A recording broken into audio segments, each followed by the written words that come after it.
Auzubillahiminashaitanirrajim. Bismillahirrahmanirrahim. Assalamu alaikum students. So today we will discuss about some important terms of biology. Okay, तो जो important term हम biology की पढ़ेंगे उसमें हमारे पास सेल है, ठीक है, डीएनए है, इवोल्यूशन है, जीन है, माइटोसिस है, ठीक है। जस्ट 5 हम लोग डिस्कस करेंगे और ये टर्म बहुत इंपॉर्टेंट है बायो के अंदर, ठीक है। बायो के अंदर काफ़ी सारे चैप्टर्स हैं, इवोल्यूशन वाला चैप्टर है, वहाँ पे आपने पढ़ा होगा, ठीक है। बायो के अंदर इवोल्यूशन वाला चैप्टर है, वहाँ पे जाहिर सी बात है इवोल्यूशन का चैप्टर है तो इवोल्यूशन की डेफिनेशन तो पता होनी चाहिए, ठीक है।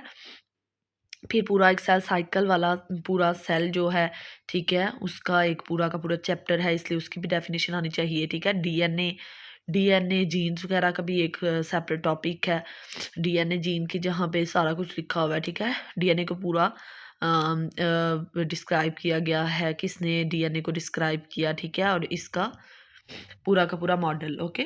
जबकि माइटोसिस भी सेल वाले जो सेल साइकिल है उसी के अंदर ही आ रहा है, माइटोसिस और मियोसिस आ जाती है, ठीक है।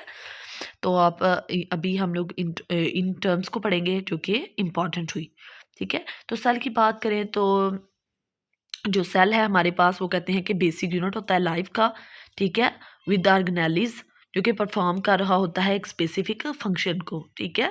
तो हमारे पास सेल क्या हुआ, एक बेसिक सा यूनिट हुआ लाइफ का, जिंदगी का, विद ऑर्गेनेलिज, ठीक है, ऑर्गेनेलिज के साथ दैट जो कि क्या परफॉर्म करता है, एक स्पेसिफिक फंक्शन को परफॉर्म करता है, ओके।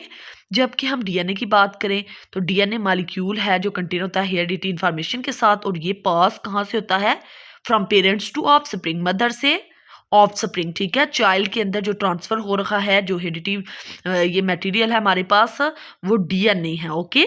जबकि एवोल्यूशन की बात करें तो कहते हैं कि जो चेंजेस आती हैं ना, ठीक है, changes occur with the passage of time, okay, एक टाइम के साथ, ठीक है, जो ग्रेजुअल चेंज आ रही है वो इवोल्यूशन हुई, ओके। किसी भी चीज़ के अंदर, जैसे कि पहले छोटे से फ़ोन होते थे, आजकल टच आ गया, तो ये एक ग्रेजुअल चेंज हुई आहिस्ता आहिस्ता, तो ये हमारे पास इवोल्यूशन हुई। जीन की बात करें तो जीन कहते हैं कि सेगमेंट है डीएनए का जो कि कोड करता है एक स्पेसिफिक अमाइनो एसिड को ना प्रोटीन में। जबकि माइटोसिस की बात करें तो वही बात है, सेल साइकिल में फेज है जहाँ पे क्रोमोसोम सेपरेट होते हैं, तो ये माइटोसिस हुआ, ठीक है। तो ये जो मैंने 5 टर्म्स बताई हैं बहुत इजी तरीके से, आई होप आपको समझ आई होगी। 2-2 नंबर का क्वेश्चन आए तो उसका आप ये आंसर लिख सकते हैं, इंशाल्लाह आपको पूरे 2 मार्क्स दिए जाएंगे अगर जस्ट डिफाइन पूछे तो। सो समझ आए तो please like, subscribe and share my channel Areej Bin Safar biology वाले। मिलते हैं हम अपनी नेक्स्ट वीडियो के अंदर एक न्यू टॉपिक के साथ इंशाल्लाह। अल्लाह हाफिज़, दुआओं में याद रखिएगा।